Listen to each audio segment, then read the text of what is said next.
hästi. Jaa. Tere kõigile, väga suur rõõm tervitada ka Eesti Rahvakultuuri Keskuse poolt ja et meil oli täna selline pidulik avamine ja tõesti, et see mõte just, et miks me siin ju oleme, et selle üle on nii suur rõõm just selle tõttu, et see ühisloome on oluline ja jagamine omavahel, et ma räägin nüüd tõesti natukene sellest koostööst, mis siis on seotud Eesti rahvusvahelise poolega, et jätkan siis nii-öelda Reeda juttu sellise praktilise poole pealt, aga et just ka see, et me kõik tegelikult oleme oodatud nendesse võrgustikesse osalema ja et me saame omavahel infot jagada, et see on ka see tänase päeva mõte, et kui mina alles augustis tegelikult siia programmi koos Kultuuriministeeriumiga siis astusin ja kogu sellesse nii-öelda kultuuriteede maailma, mis on hästi rikas ja tõesti väga põnev ja need väärtused ja sellised ühisloome võimalused, mis seal on väga mitmekesised ja pakuvad tõesti nii ettevõtlusest kuni siis üksikisikuteni, mida siin praegu Püha Olavi tee kaardistab, eks, et palverännu teed ja mis on tegelikult järjest ka Euroopas saamas sellist kõlapinda ja tegelikult ka populaarsust, et siin on nagu päris suured potentsiaalid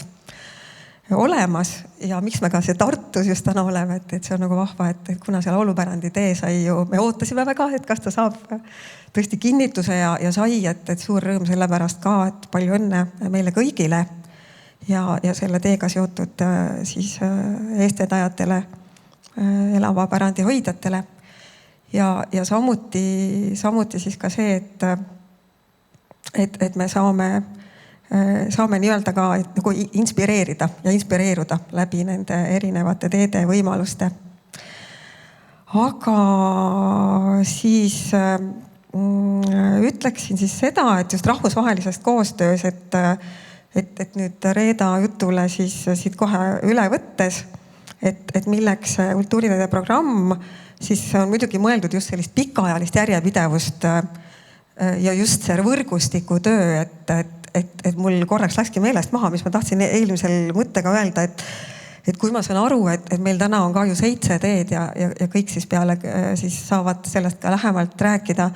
ja nende teede võrgustikud on hästi erinevad ja mõned on väga tugevad, et tegelikult ja osad neist juba ju 91 alustanud ja selles mõttes on see iga tee nii-öelda võrgustik omaette maailm ja samas see üks tee ei pruugi teisest teada. Et seda ma sain ka teada ja siis oli ilmselge, et ka riigi poolt on oluline see nii-öelda võrgustumine nagu laiemalt siin Eesti tasandil ja pakkuda ka sellist rahvusvahelist väljavaadet ja osalemisi seminaridel. Aga jah, et kultuuriteede programm siis Euroopa Nõukogu osalisleppena loodud ja muidugi on seotud väga mitmete rahvusvaheliste organisatsioonidega, et selge see, et kultuuriteede puhul on see päranditurism hästi oluline, et inimesed tuleksid, see oleks atraktiivne, nad oleksid inspireeritud tulema, tutvuma nende kultuuriteedega. Et muidugi Maailma Turismiorganisatsioon on siin seotud ja kõik UNESCO, Euroopa Liit ja teised organisatsioonid, et neid on päris mitmeid. Aga mis see siis Eesti jaoks siis oleks see rahvusvaheline koostöö, et siin on ka päris mitmel liinil, aga et just ja võrgustikes osalemine, et kui 2010 Euroopa Nõukogu osalisleppe loodi, et just see oluline väljund on siis nii-öelda temaatiline kui ka geograafiline laienemine ja sealhulgas ka eraldi Põhja-Euroopas, et meie kui kuulume Põhjamaadega ühisesse kultuuriruumi, et leida neid ühiseid koostööosi seal läbi ajaloo ja ka tänapäevas tegelikult. Et 2023 siis loodi Läänemeremaade kultuuripärandi komitee alla selline töörühm,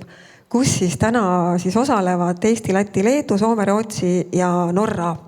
Et hetkel ei ole Taani ja Island veel, et kes ei ole selle osalisleppega siis hetkel veel ühinenud. Et mõned riigid on veel, kes ei ole ühinenud, aga küll nad jõuavad. nii, ja siis selline praktiline töögrupp on Põhja-Balti töögrupp, kus siis Reet Palis Kultuuriministeeriumist ja mina praegu osaleme Eesti poolt. Ja siis tõesti see väljund on töögrupil ka selline ühise kultuuriruumi mõtestamine eeskätt ja ühiste väärtuste ja selliste eesmärkide edendamine siis läbi nende erinevate pärandivormide ja kultuuriteede. Ja et ühiselt seda kultuuripärandit paremini ka nähtavale tuua kindlasti ja teadlikult, ehk siis läbi võrgustiku tugevdamise ja sellise loomemajanduse teemade ja edendada seda koostööd. Ja muidugi ka info jagamine, et me oleme siin Eestis ka, et täna, kes me oleme siin, et kultuuriteedega saanud veebis kokku siin vahepeal ja nüüd siis reaalselt. Ja mõte on ka see, et kui täna on Tartus, et kuna laulupärandi tee tõesti sai asja väga värskelt selle statuudi Euroopa Nõukogu poolt, et siis liikuda iga võib-olla aasta kuhugi, kus on siis teine Eesti kultuuritee paik, et niimoodi mööda Eestit koos liikuda, eks me elame-näeme, kuidas sellega läheb. Aga mis selle Põhja-Balti töögrupi siis selline töövorm on pidevad kohtumised, regulaarsed kohtumised. Enamasti on nad veebis, seal on selline regulaarsus, hästi organiseeritud ja temaatilised seminarid. Et siin on kohe ka hea öelda, et info, kellele veel ei ole jõudnud, võrgustikus kindlasti jõuab 12. juuni 2026. Toimub siis juba järgmine suurem seminar, kus kõik, kes on huvitatud, saavad osaleda. Ja veel tutvustaksin seda, et siis siin eelmisel aastal Soome Muinsuskaitseameti poolt veetud projekti raames, kus siis Eesti ka osales, anti välja Euroopa kultuuriteede selline praktiline käsiraamat. Just selle mõttega, et rohkem tähelepanu tõmmata sellele Põhjaregioonile, mis on siis Põhja- ja Baltimaad. Ja samas hästi praktiliselt siis ka tegelikult olla abimeheks kultuuriteede nii neile, kes tahavad kultuuriteed luua, kui ka juba olemasolevatele kultuuriteedele. Ja see raamat nägi sel kevadel ilmavalgust ja õige pea siis me ka Eestis jagame seda infot juba laiemalt siis Kultuuriministeeriumi kodulehe kaudu ja mujal kanalites ka. Ja mis selle käsiraamatu puhul siis need väljundid just ongi hästi praktilised suunised ja innustada sellist koostööd, kaitsta, tutvustada piirkonna rikkalikku kultuuripärandit. Ja siin on ka, et just nagu nende kultuuriteede puhul näha, et need pärandi valdkonnad on hästi erinevad, et näiteks kas või siis Alvar Aalto arhitektuuripärand, et Tartus on vaid, eks ole, üks hoone. Et väga huvitav, et see võib olla ka üks hoone, mis on seotud kultuuriteega või terve suur teekond, Püha Olavi tee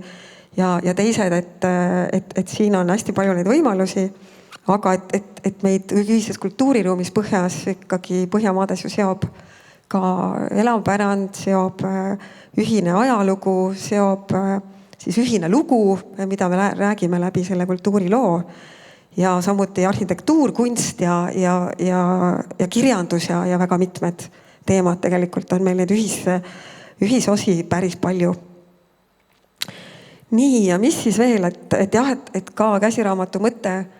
on siis Põhja- ja Baltimaades siis seda kultuuripärandit ka esile tuua. Ja mis siis veel siin lühidalt võiks olla, et käsiraamatus saab täpselt teavet, kuidas liituda kultuuriteega, mis need sammud on, mis on need tingimused,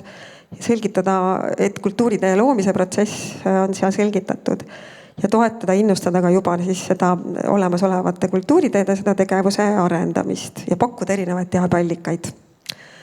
Ja siit üks kena pilt siis Püha Olavi tee kaardistamisest, et mina tänan omalt poolt ja soovin ka sellist põnevat võrgustikutööd ja tõesti sellist ühise väärtuse loomist, mis on oluline, et läbi meie pärandi. Aitäh!